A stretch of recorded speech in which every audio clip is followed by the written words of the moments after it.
Segmental review is again in our press note. Just one final statement, the board of directors has recommended a second interim dividend of 3 rupees per equity share for FY21. Thank you. Again, we'll take questions now. Thank you very much. We will now begin the question and answer session. Anyone who wishes to ask a question may press star and 1 on their touchtone telephone. If you wish to remove yourself from the question queue, you may press star and 2. Participants are requested to use handsets while asking a question. Ladies and gentlemen, we will wait for a moment while the question queue assembles.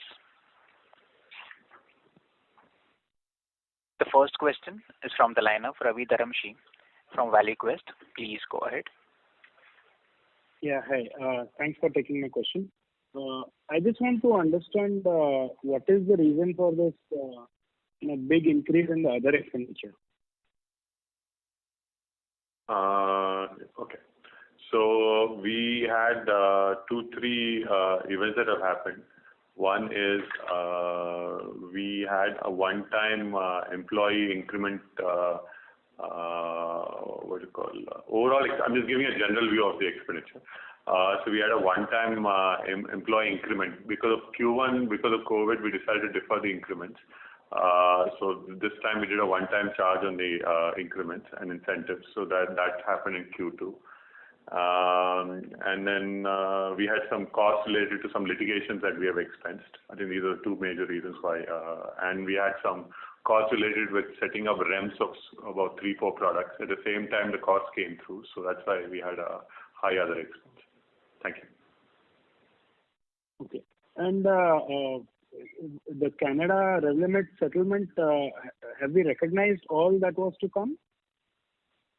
I can't answer that question, Ravi. I think we have already answered that question in the past. I think we have settled the product, just said, and that's all I can say.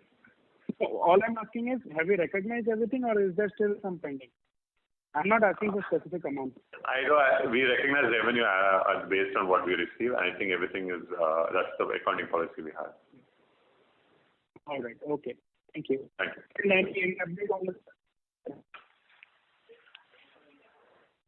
Seems like we lost the connection for the current participant. We move to the next question from the line of Sudarshan Padmanabhan from Sundaram Mutual Fund. Please go ahead. Yeah, thank you for taking my question. Sir, I mean, if I look at the top line in this quarter is, very sharp increase.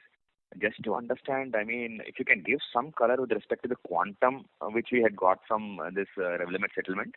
I mean, would it be like, 20 million, 30 million? I mean, how should the core business be if not for this? I cannot answer that question, my friend. I am bound by confidentiality. Sure.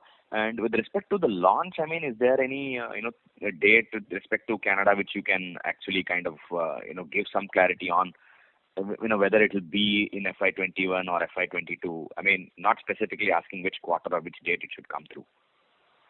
I'm sorry, my friend, I can't answer that question. These agreements are fairly strong, and we are bound by confidentiality not to disclose the date.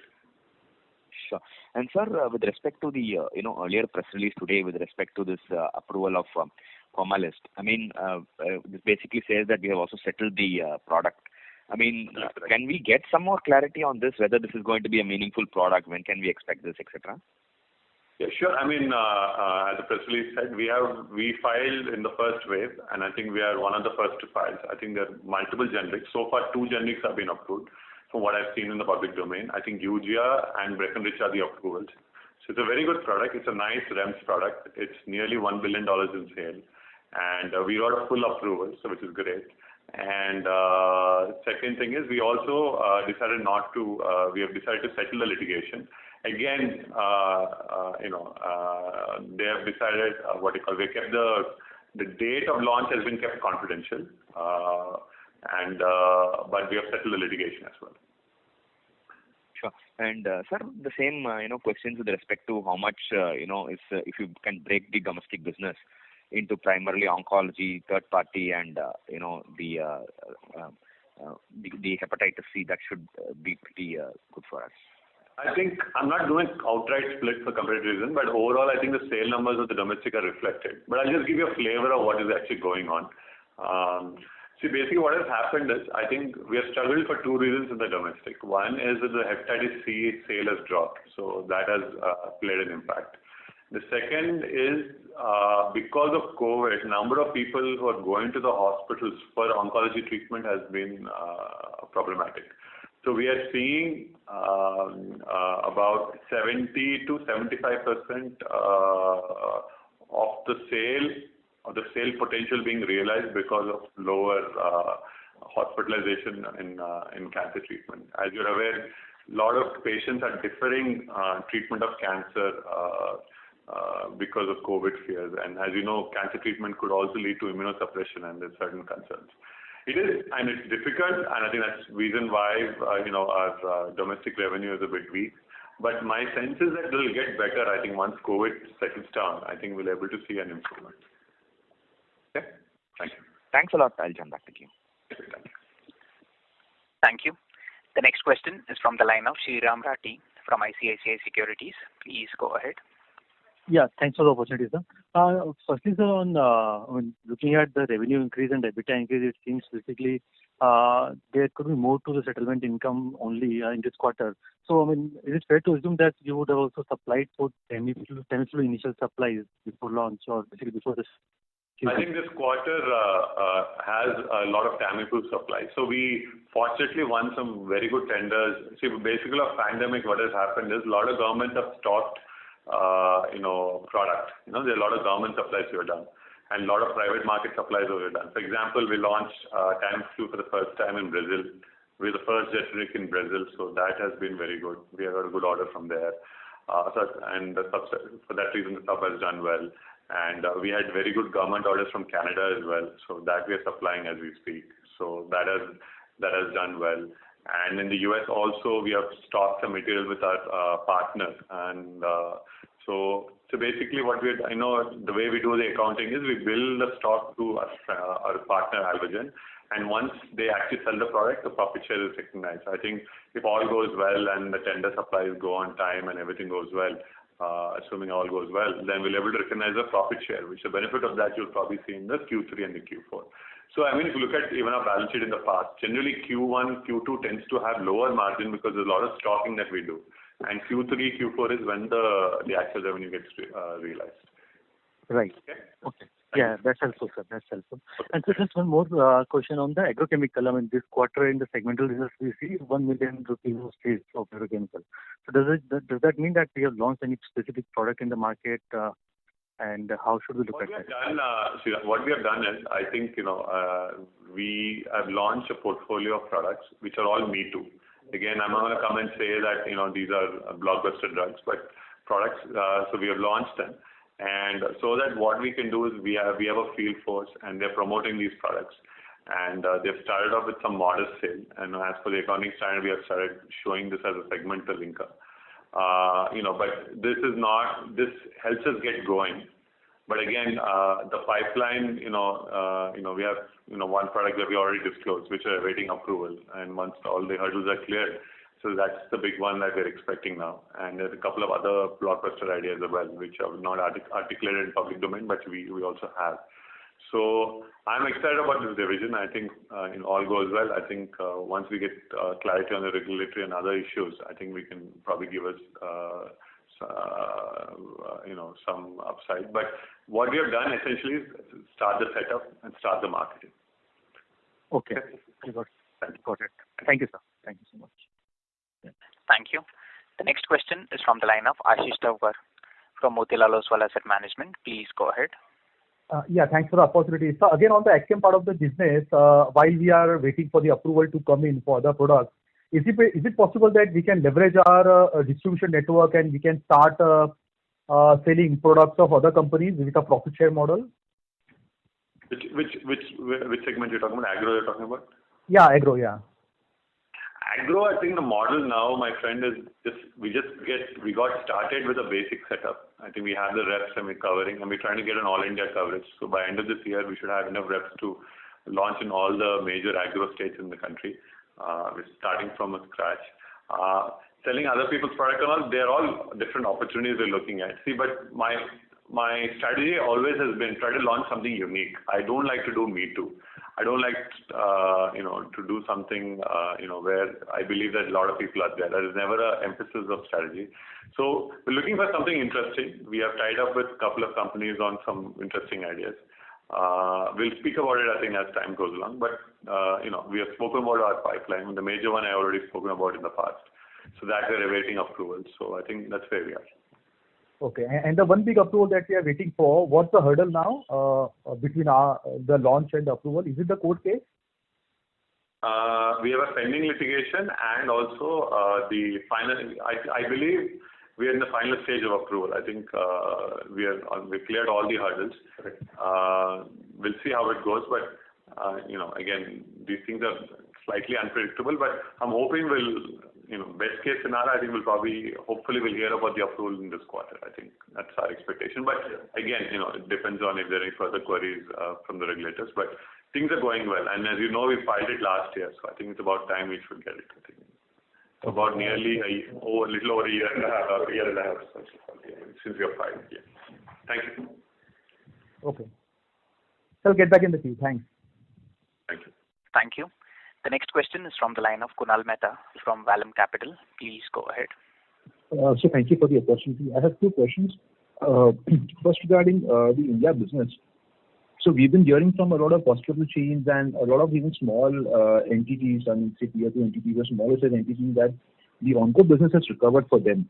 And so could you help me understand? I mean, that since we have still been cautious in guiding for how the onco business will shape up in the future. So what is the disconnect here? I mean, is it some sort of other procedures which have recovered, and the core chemotherapy business, which is roughly 1/3 of all the major onco businesses or hospital businesses, is that yet to recover, or could you please help me understand?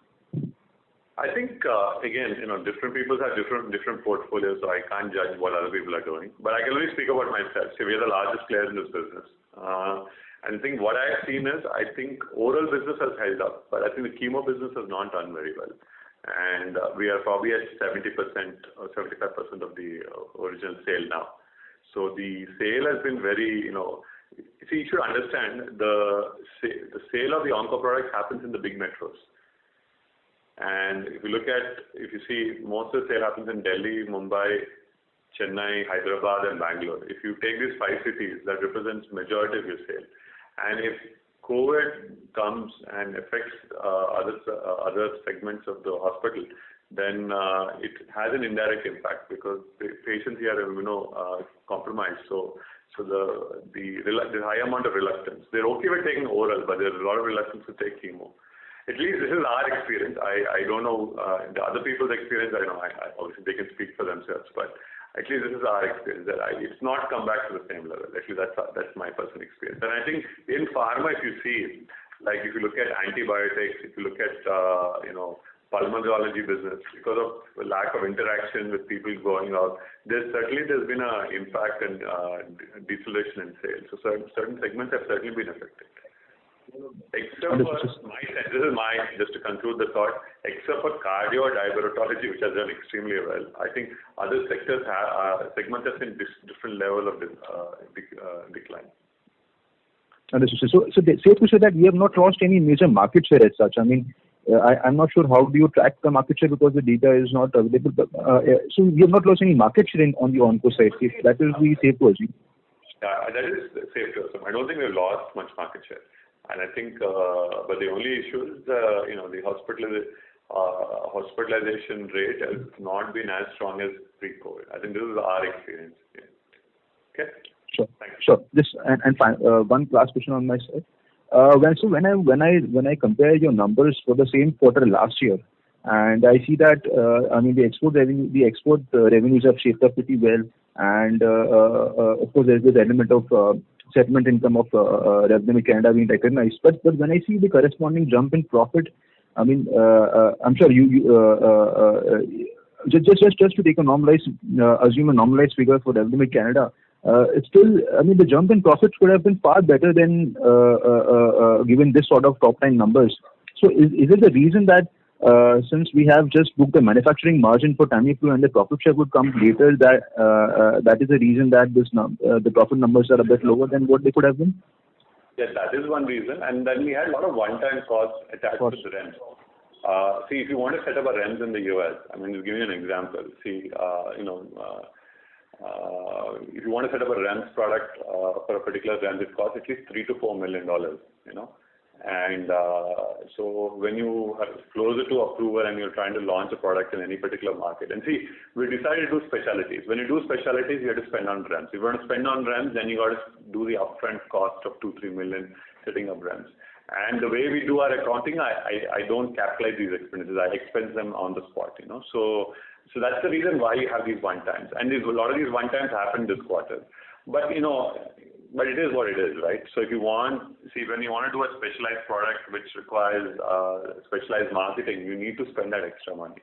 So it's the nature of the way our portfolio is, and I know it's little. There are other expenses. As a gentleman, I don't recollect the person who asked that question, but other expenses column also is very high. But these are all lot of it is one time. I think when it normalizes, then the base profitability that you see, reduction that you see in this quarter will be normalized. Yeah? Thank you. Got it, sir. All the best for the Revlimid TAT date, December. Thank you. Thank you. The next question is from the line of Shubhrata Sarkar from Mount Intra Finance. Please go ahead. Sir, just a small question. In the last Q1 con call press release, we have guided for 20 to 25% PAT growth. So, but this in Q2 press release there is no repetition of that. So, have we changed that? Do you have anything to add on that, sir? No. I think as of now, if things go well, I mean, obviously when you make positive statements, you make certain assumptions. As of now, if you ask me a straight question, I think we should be able to meet that guidance. I think 20 to 25 is reasonable, and I think if you look at the first half of the numbers, I think we're almost there. I think we already achieved nearly more than 320 crores of profit. So I think we should do well. I think I'm not. So it is all subject to, of course, how the next 2 quarters go. I think the Tamiflu tenders also, the deliveries also would be one major factor. But putting that as a major factor, yes, I think we should be okay. I think we should be able to deliver the numbers. Okay, but sir, isn't that given this H1 results, sir? Is there a greater possibility that we actually surpass that target, sir, like guidance that? See, I think we have done well, and I think this is our expectation. See, basically, I make certain assumptions on it, so I think this is our expectation. I think that's all I can say. Okay. Okay, perfect. Thank you. The next question is from the line of Shanti Patel from Shanti Patel Investment Advisors. Please go ahead. Yes, sir. I wanted to know what will be our revenue for the year ended 31st March, approximately, and as on 31st March next year.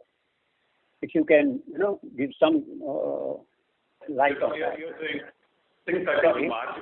You're saying 21 March. You're saying financial year ending 21 March. First March 21 and thereafter March 22. Okay, all right.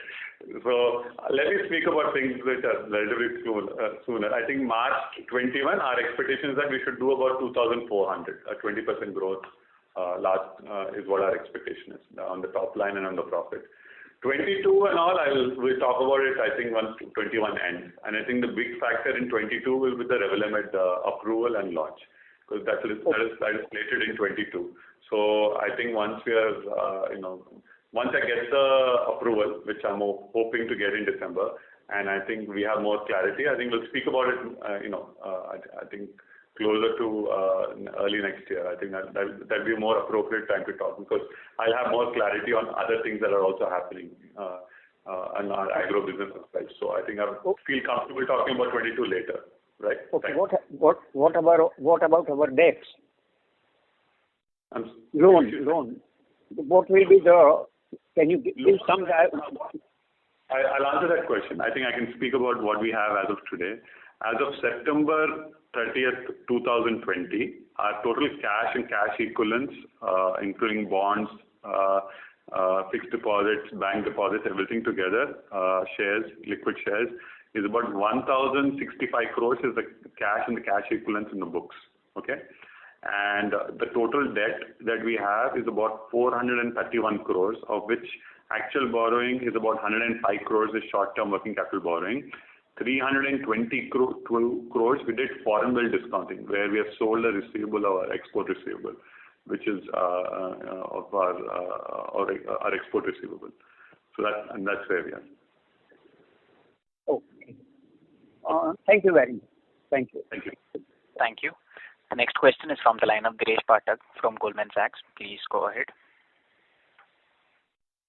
Yeah, thank you. So this other expense you said is because of some REMS set up in US. So, but I thought partners, we sell through partners and partners would be incurring that cost. So can you just explain that part again?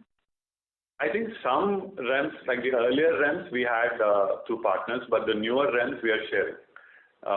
See, we have about 5 REM products that we are doing, and I think we publicly disclosed, lenalidomide. We have lenalidomide in Canada. We are doing pomalidomide in Canada. We are doing pomalidomide in the US. We're doing bosentan in the US. Just giving a flavor of what we're doing. So in these newer deals, we are putting up most of it because we're getting a higher profit share in the newer transactions. No? So we are putting up most of the cost, or a major portion of the cost. So which is the new REMS product launch in the US? Or this is in anticipation of Revlimid? I only gave you a flavor of the all the REMS products. So we have different expenditures for setting up different REMS for different products in different territories. Okay. And one other question is on AgChem. So what is the total capital deployed as of now, and how many marketing employees you have in that division as of now? As of now, I think Rajesh will answer that question. I think total capex we have spent so far this year is about 31 crores. Overall, I think we spent about 140 is roughly the capex we have spent.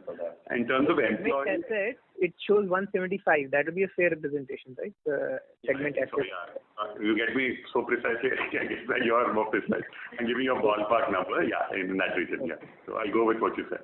I don't have the numbers on hand. Yeah, it sounds about right. Yeah. Okay. And in the marketing division, how many people you have in there as of now? Yeah, on the marketing, what we've done is broadly, we're hiring people, and I think totally we are expecting to hire about 80 to 100 people to launch our portfolio of products. But that cost is yet to hit the P&L, or is it already in the P&L? It's already hitting the P&L, no? I think already we have hired about 50, 60 people. That's already being expensed in the balance sheet. Okay. Thank you, sir. Thank you. Next. Thank you. The next question is from the line of Nikhil Mathur from Ambit Capital. Please go ahead. Yeah, hi. Good morning, everyone. So my question was on the domestic oncology piece. If I remember correctly, till about first quarter, there was some bit of pricing pressure that was in place in domestic oncology, and this pricing pressure had kind of emanated from the regulations on trade margins that had been implemented somewhere towards the end of FY19. So is there an element of further pricing decline that is being witnessed still in this particular space? I think we spoke about this in the past. I think, again, the sake of reiteration, I think the two challenges we are facing, COVID and the pricing pressure to price control. That, I think, is an issue that we faced last year. I think that issue has settled now. And now the issue that we're facing is COVID. I think that's probably, they're the two big reasons why we've seen, lack of growth in our domestic business. I think this has been affecting us. Okay. And secondly, on the API business, so first quarter was good, and please correct me if I'm wrong, there would have been some bit of fluoroquine contribution in first quarter in the API sales. Second quarter, again, the number is quite good on a sequential basis. You have been able to grow your API sales as well. So can you give some color? Is it a new base you're working with, or there's some element of stocking that is happening at the customer end? It's not a new base, my friend. I think most of the API sale about, I would say, I don't recollect the number now. You hold me to a number, I don't recollect, but I think good portion of the growth has come from the Tamiflu stocking quantity. And these are all one-time orders based on how you're getting your tenders and all. So will it play out sequentially? The answer is no. But will it affect profitability? The answer is no, because the margins are relatively lower on this. Okay. So basically, all right. I get this. Thank you so much. Okay. Thank you. Thank you. The next question is from the line of Kunal Randeria from Edelweiss. Please go ahead. Hi, good morning. So, Rajiv, how has the pricing been on Tamiflu tender this time versus last year? I think different countries are different. I think it's reasonable. It's not. I would. That's a very tricky question. I just ask it as what it used to be in the past. The answer is no, but it's reasonable. I think on volume we might make money. So. Okay. And then secondly, you briefly mentioned this, but since you have a date confirmed launch for Revlimid in March 22, so would you be sort of only booking cost plus in that quarter and then profit will be coming the next year? I don't know, my friend. I think when we're closer to that launch, I'll answer that question. It all depends on how Teva and how will they give the profit share.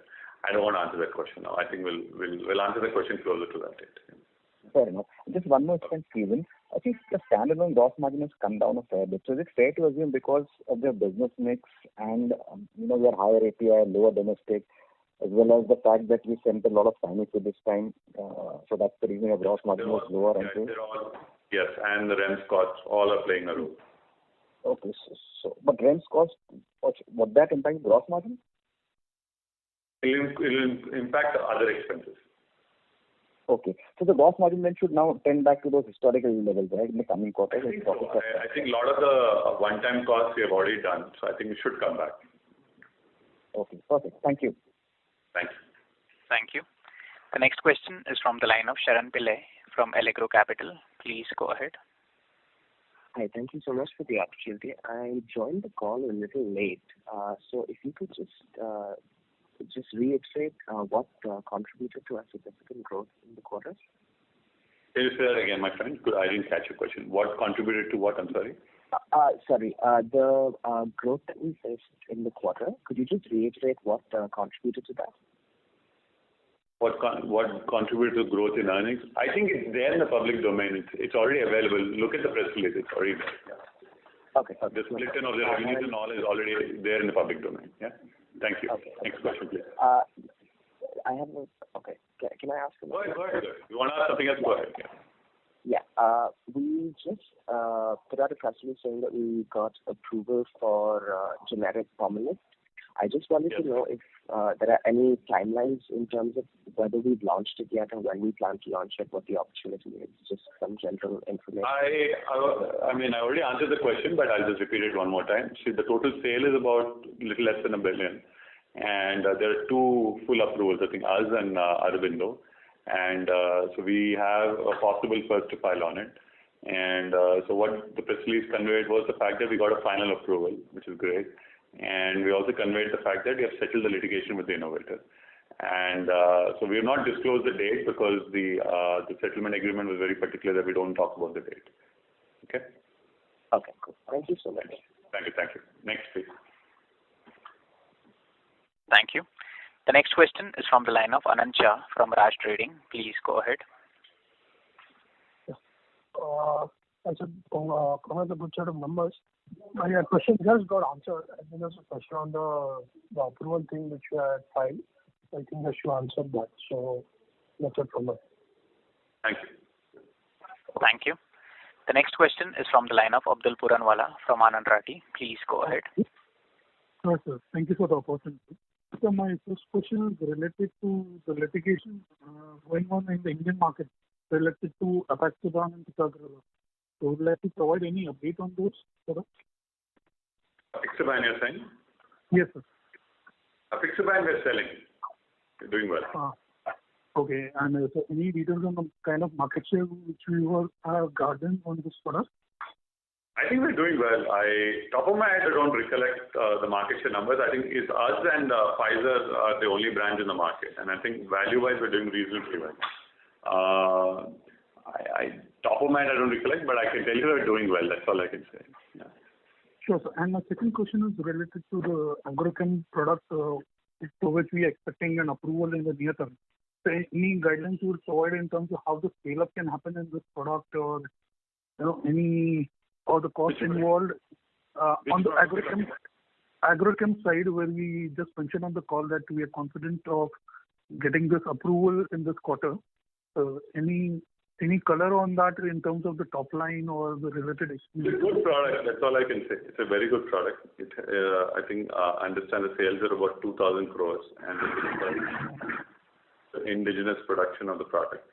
So I'm expecting something good. But again, we are a new player in this business, so I don't want to make any estimations at this time. But all I can say, it's a very interesting opportunity. I think once we are closer to the launch, I think we can speak about it. There are a few more hurdles to pass. So I think once everything is settled, I think we'll speak about it. Understood, sir. Sure. That will be all from me. Thank you. Okay. Thank you so much. Thank you. The next question is from the line of Sushmit Patodia from Motilal Oswal Asset Management. Please go ahead. Yeah. Hi team. Hi Rajiv. Rajiv, my first question, HCG in their call said that they expect hospitalization rates to go back to 95% of pre-COVID in this quarter. Would there be a similar uptick for the onco part of the domestic business? I hope so. I think if that were to happen this quarter, I think we should be able to see that. But see, expectation is one thing, when it actually happens is another thing. No? So with COVID and all, I don't want to make any estimations on anything. So I think I said this many times in the call. I think every month is a new learning. And so I want to be cautious about making any estimations about things coming back to normal. Because now there's a lot of strong second wave happening all over the world. Now it has also started especially in Delhi and all, you're seeing a very strong second wave of COVID. So, but is Rajiv, is October better than September, just from a trend perspective? Honestly, I don't understand this trend at all. I mean, you'll have 1 month which will be very good, and then you'll have 1 month which is very bad, and then you have 1 month which is very average. It's a very yo-yo kind of trend.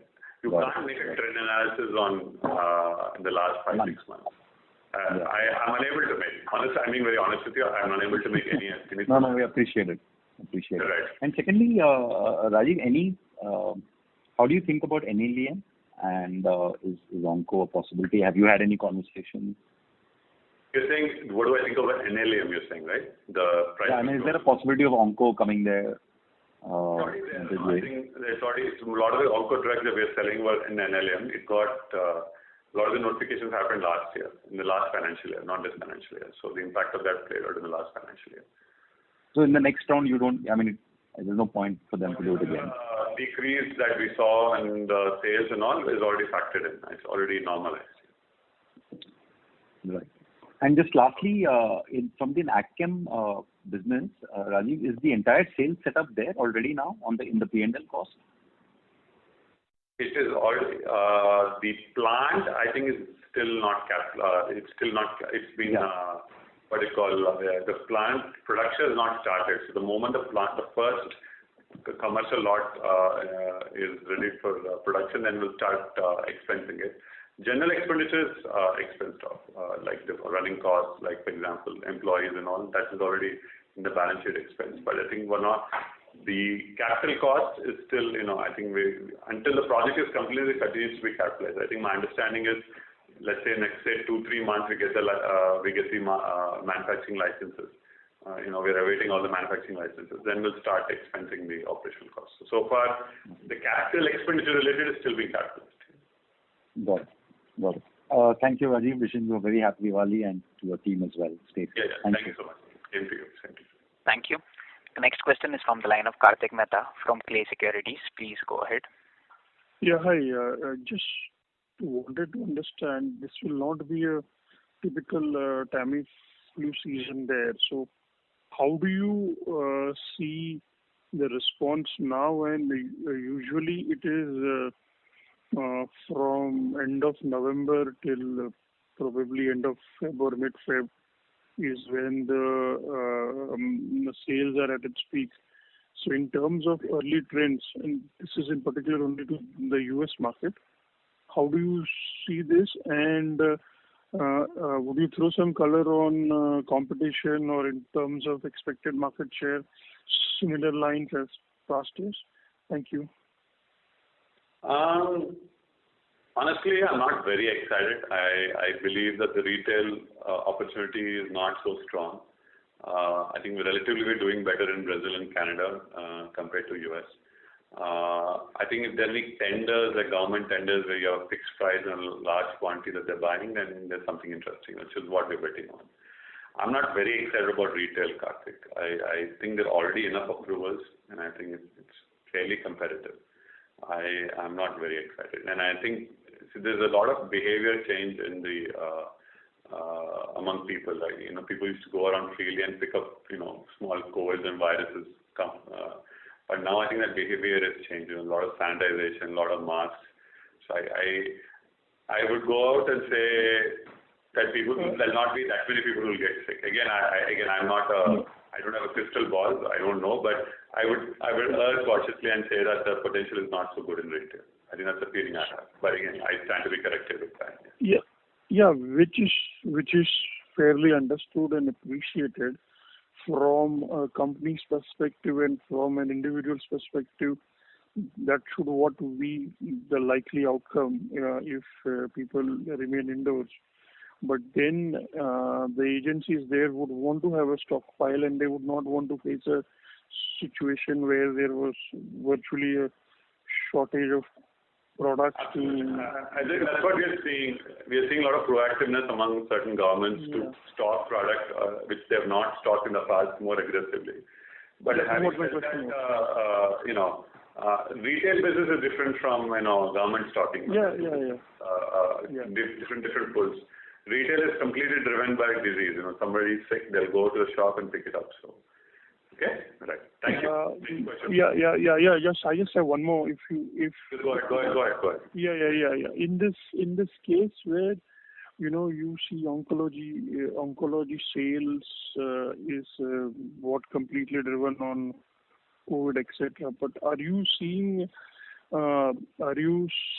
any inventory which is there in the system? I mean, are you seeing competitors in this business being aggressive on the prices, especially this is with regards to maybe hospitals?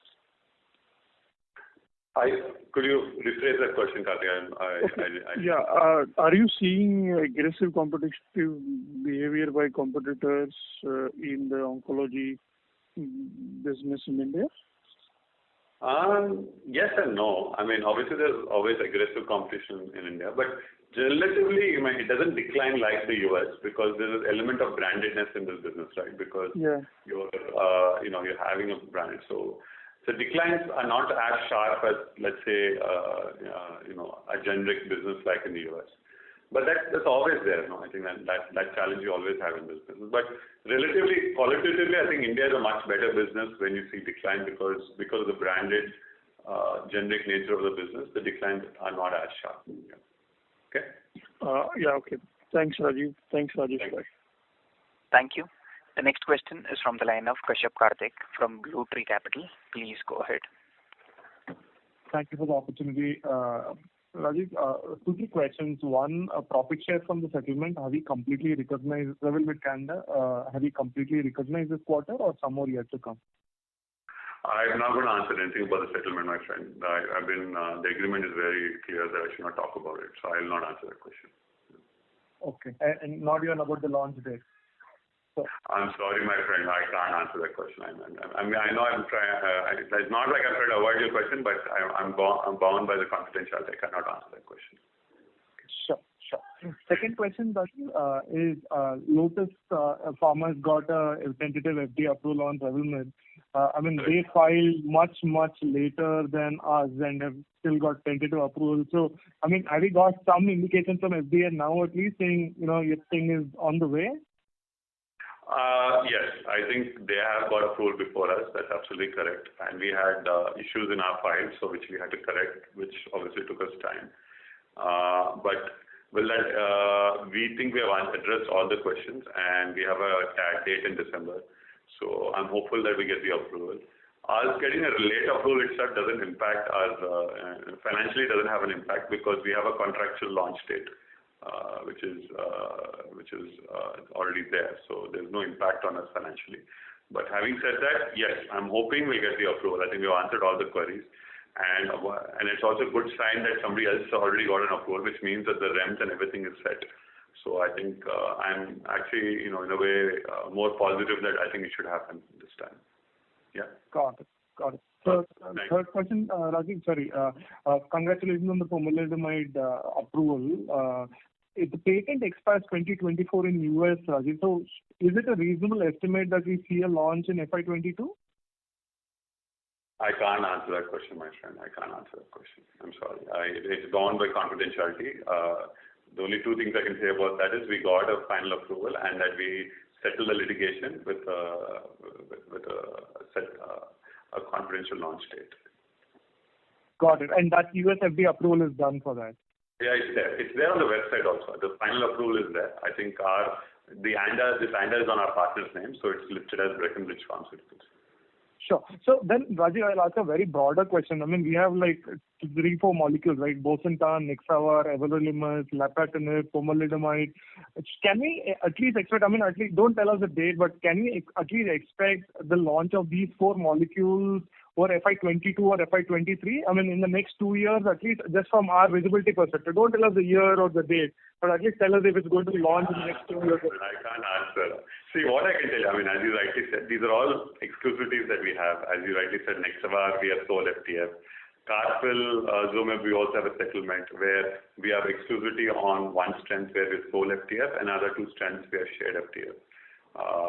Another bigger strength we have shared FTF. And, then we have pomalidomide, then we have lapatinib, we have sole generic. We launched this on last week of September.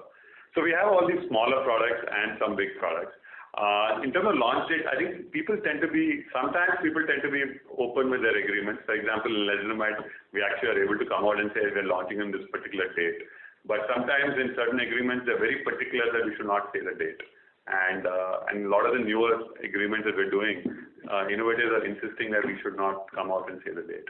And that's the nature of the business and that's the nature of the confidentiality. I know it's frustrating, but it is what it is. I can't help you there. I think we can only say that, that they'll happen. That's all we can say. Yeah. Thank you. Okay. Sure. Thanks. Thank you. The next question is from the line of Nikhil Mathur from Ambit Capital. Please go ahead. Yeah, hi. Thank you for the opportunity again.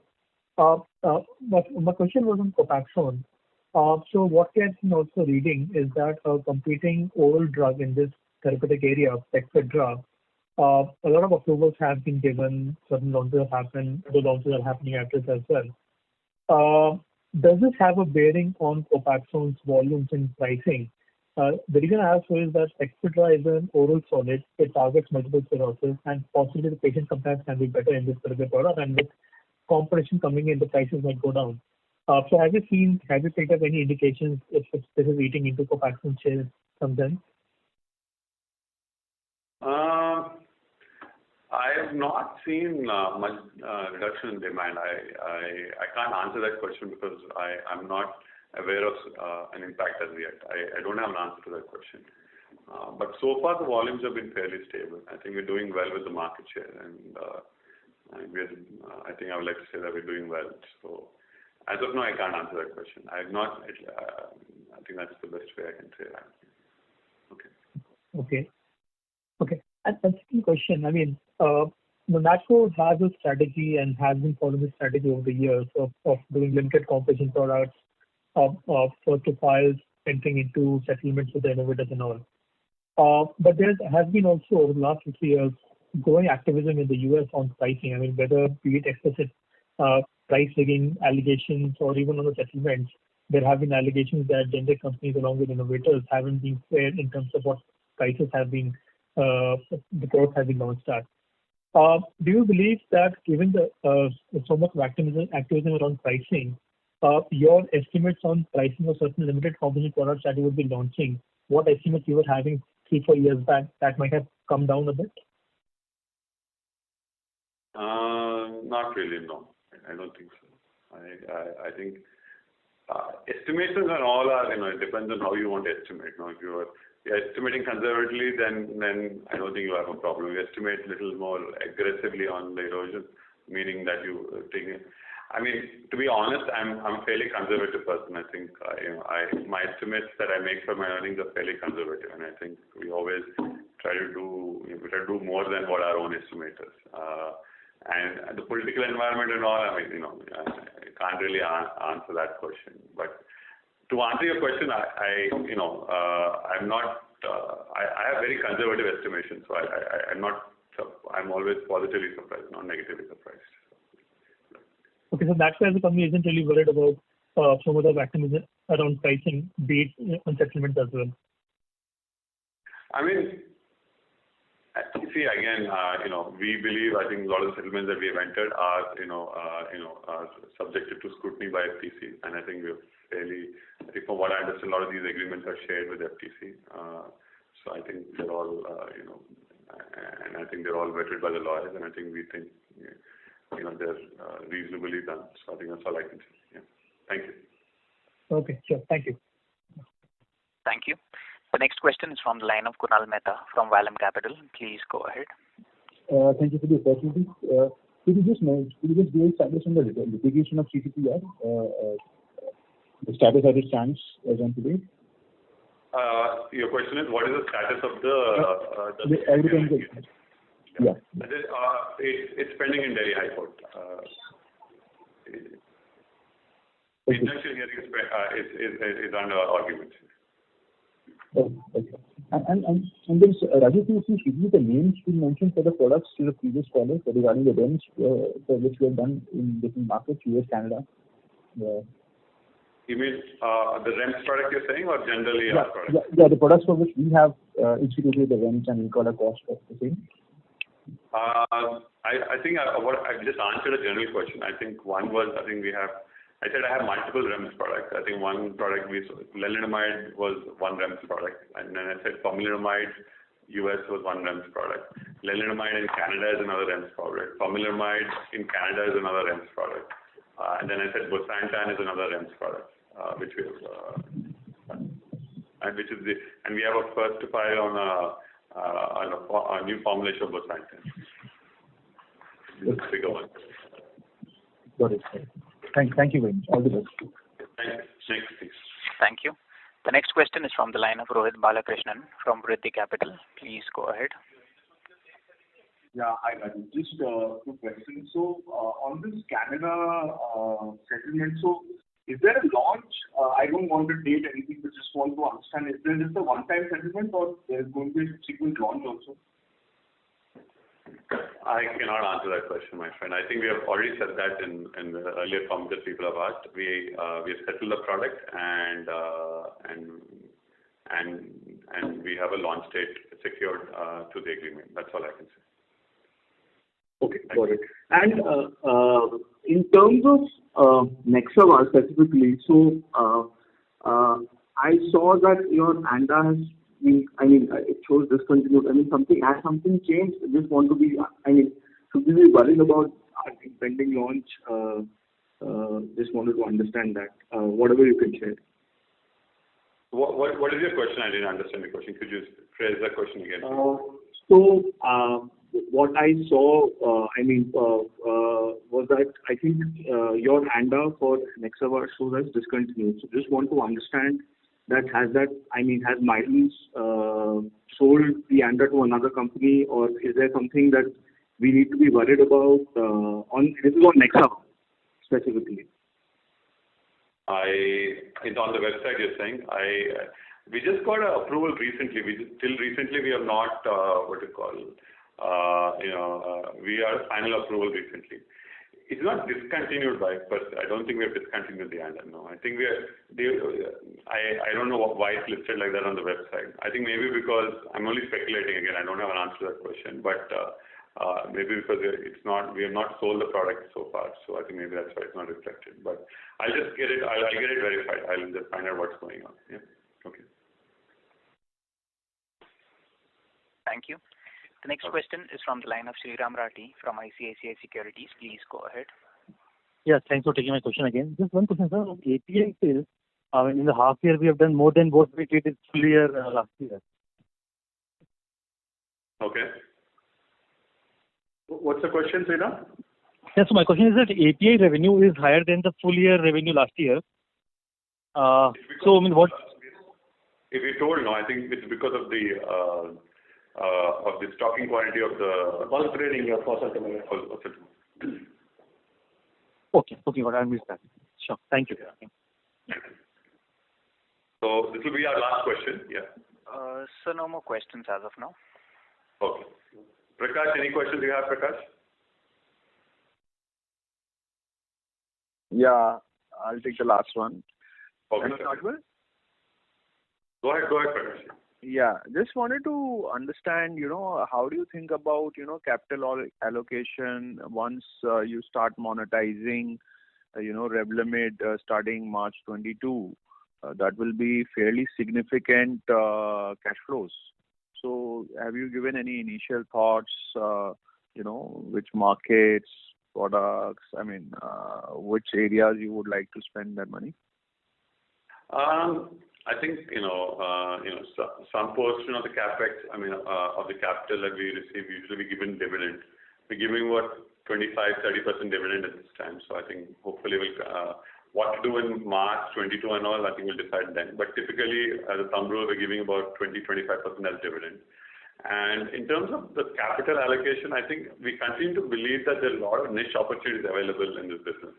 We're looking at. So I'd like to do an idea. Essentially this business has become, there are only two ideas that work. We do a commodity idea, it doesn't work. So you have these 10 million, 15 million ideas, which are upside sort of revenues.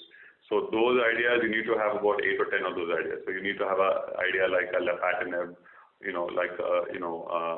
pomalidomide, or which have that sort of potential. Whether actually it'll happen or not is a different story. But those are you have to have about 5 or 6 filings of those types, and then you need to have some filings which can generate about 50 million, 100 million, 150 million. So those are harder to get, but when you get them, then there's a relatively very large upside. So you need to mix them up. So you need to build a portfolio of these $10-15 million ideas, about 10-15 of them, and then you need to build 2-3 big ideas. I think that's what we're looking at. And you have to focus on NDDs, you need to focus on peptide chemistry, or you need to look at a non-filling position. You need to take a challenge that a lot of people don't want to take. So you need to have a multiple pronged approach to doing this. I think that's how you want to look at it. Okay, perfect. Great. And all the best. We can close the call, moderator. Okay. Thank you. Thank you so much. Yeah. Ladies and gentlemen, on behalf of Axis Capital, that concludes this conference. Thank you all for joining us, and you may now disconnect your lines. Okay, then. Happy Diwali to everyone. Thank you all. Happy Diwali. Yeah.